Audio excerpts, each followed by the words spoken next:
నమస్తే, welcome to our channel.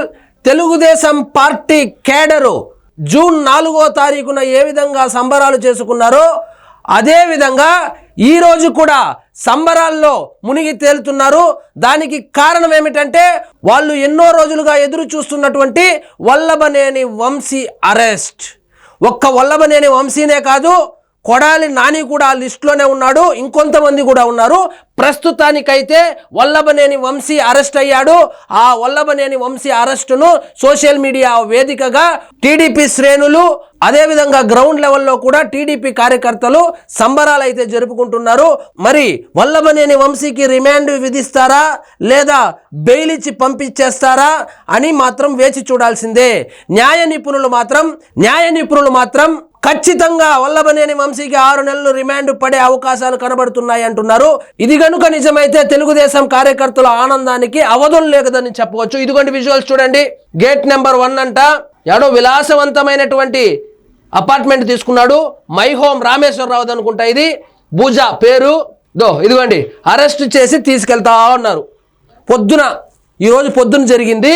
Arrest చేసినప్పుడు high drama నడిచిందని, ఎట్టకేలకు అరెస్ట్ అయితే చేశారని, అతను పారిపోయే ప్రయత్నం కూడా చేశాడని, అదేవిధంగా అర్థం పర్థం లేని ఆర్గ్యుమెంట్ కూడా చేశాడని సమాచారం అయితే ఉంది. ఇదిగో చూడండి, కారు తీసుకొని పోతున్నాడు. ఈ విజువల్స్ చూసి సోషల్ మీడియాలో టీడీపీ కార్యకర్తలు సంబరాలు అయితే జరుపుకుంటున్నారు. ఇదిగోండి వంశీకి ఇచ్చినటువంటి నోటీసు. ఇందులో ఏమేం సెక్షన్లు ఉందో ఒకసారి చూస్తే 140, 1, 308, 351, అదేవిధంగా RW 35 BNS కింద ఇతన్ని అరెస్ట్ చేసినట్టుంది. SC ST అట్రాసిటీ కేసు కింద అరెస్ట్ చేశారంట. ఇదిగోండి నోటీస్ ఇస్తున్నారు. వాళ్ళ ఇంట్లో అరెస్ట్ చేస్తున్నారని వార్త అయితే వచ్చింది. సో వాస్తవంగా వల్లభనేని వంశీ మీద తెలుగుదేశం కార్యకర్తలు ఇంత పగ పెంచుకోవడానికి కారణము అతను పార్టీ మారడం కాదు. పార్టీ మారితే మారాడు, కానీ తల్లి లాంటి పార్టీ ఆఫీస్ మీద దాడి చేయించడం ఏదైతే ఉందో దాన్ని అయితే జీర్ణించుకోలేకపోయారు.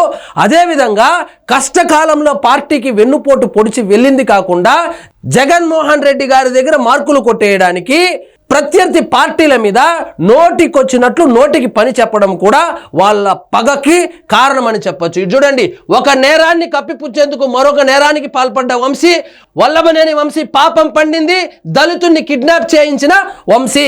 వాస్తవంగా ఏం జరిగిందంటే సత్యవర్ధన్ అనే అతను SC ST సామాజిక వర్గానికి చెందినవాడు. ఆయన తెలుగుదేశం పార్టీ ఆఫీసులో పనిచేసేవాడు. అప్పట్లో ఆయన మీద దాడి చేసి అదేవిధంగా పార్టీ మీద కూడా దాడి జరిగిన విషయం అందరికీ తెలిసిందే. ఆ కేసును నేను విత్డ్రా చేసుకుంటున్నాను, నాకు సంబంధం లేదని ఒక వారం ముందు కోర్టులో అఫిడవిట్ అయితే ఇవ్వడం జరిగింది.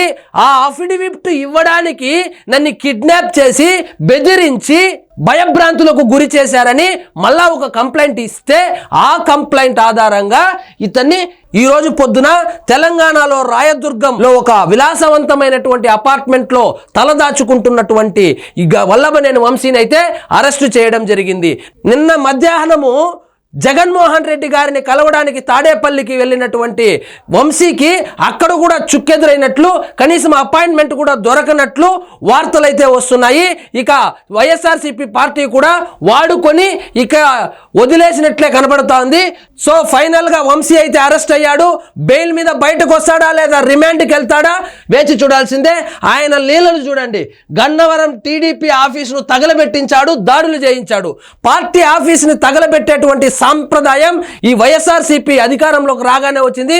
మొట్టమొదటిసారిగా మొదలుపెట్టిందే ఈ వల్లభనేని వంశీ. బాధితులపైన అక్రమ కేసులు పెట్టించి మహిళలను జైలు పాలు చేసిన వంశీ. ఈయనే దాడి చేసి అధికారం చేతిలో ఉంది కదా అని తిరిగి బాధితుల మీద కూడా కేసు పెట్టి చిత్రహింసలకు గురి చేశాడు. గన్నవరం టీడీపీ ఆఫీసు ఉద్యోగి దళిత యువకుడు సత్యవర్ధన్ను వల్లభనేని వంశీ కిడ్నాప్ చేయించి చంపుతానని బెదిరించి కేసు విత్డ్రా చేసుకునే విధంగా జడ్జి ముందు తప్పుడు వాంగ్మూలం ఇప్పించాడు. గమ్మును నింటే అదే కేసు అయింటే ఇంకొన్ని రోజులు కాలయాపన చేసుకొని ఉండవచ్చు. కానీ ఆ కేసును విత్డ్రా చేయడానికి దళిత యువకుని కిడ్నాప్ చేసి బెదిరించిన దానికి ఇప్పుడు నాన్ బెయిలబుల్ కేసులో ఇరుక్కున్నాడు. అదైతే ఒక నేరాన్ని కప్పిపుచ్చపోయి టైం దగ్గర పడింది, పాపం పండింది కాబట్టి విధి ఆడినటువంటి వింత నాటకంలో ఈ పశువుల డాక్టర్ బలిపశువైపోయాడు. ఈ కేసులో అయితే ఖచ్చితంగా 6 నెలల వరకు రిమాండ్ పడే అవకాశం ఉంది. ఆధారాలు సేకరించే పనిలో ఉన్నారు పోలీసులు. ఒకవేళ మొత్తంగాన దొరికితే దానికన్నా పెద్ద కేసులో ఇరుక్కున్నాడు. ఒక నేరాన్ని కప్పిపుచ్చేందుకు మరొక నేరానికి పాల్పడ్డాడు. సత్యవర్ధన్ కిడ్నాప్ పై అతని కుటుంబ సభ్యుల ఫిర్యాదు మేరకు వంశీపై SC/ST అట్రాసిటీ కేసును పోలీసులు నమోదు చేసి అరెస్టు చేశారు. వంశీ గత చరిత్ర అంతా నేరమయం. ఏ గూటి పక్షికి ఆ గూటిలోనే చేరినట్లు నేరస్తుడు జగన్ గ్యాంగ్ లో చేరాడు. జగన్ తో చేయి కలిపిన తర్వాత వల్లభనేని వంశీ చేయని ఆగడాలు లేవు, చేయని భూ కబ్జాలు లేదు, చేయని దందాలు లేదు. ఇసుక అయితే అక్రమంగా తరలించుకొని కోట్ల రూపాయలు పడగెత్తాడు.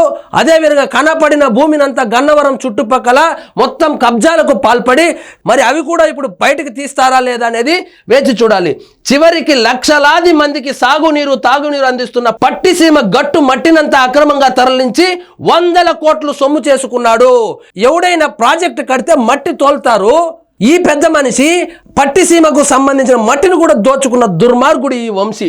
దళిత యువకుడు సత్యవర్ధన్ కుటుంబ సభ్యులు తమ కుటుంబ సభ్యుని కిడ్నాప్ చేశారని ఇచ్చిన ఫిర్యాదు మేరకు వంశీని అరెస్టు చేయడం జరిగింది. దీన్ని ప్రజలు ప్రజాస్వామ్యవాదులు హర్షిస్తున్నారు. ఇంకా వైఎస్ఆర్సీపీ వాళ్ళు వచ్చే ఇది రెడ్ బుక్ రాజ్యాంగము, ఇంకా పాడిందే పాడరా పాసిపల్ల దాసిరి అని ఒకటే స్క్రిప్ట్ తీసుకొని వస్తారు. దళిత యువకుడిని కిడ్నాప్ చేయించి పాత కేసుని విత్డ్రా చేయిస్తే అరెస్టు చేయకుండా ముద్దు పెట్టుకోవాలన్నా అనేసి ఖచ్చితంగా ప్రజలైతే తిప్పికొట్టాలి వాళ్ళని. ఇదండి ఈరోజు మన టాపిక్. మీకు ఈ వీడియో నచ్చినట్లయితే లైక్ చేయండి, షేర్ చేయండి, ఛానల్ మాత్రం సబ్స్క్రైబ్ చేసుకోవడం మర్చిపోవద్దు.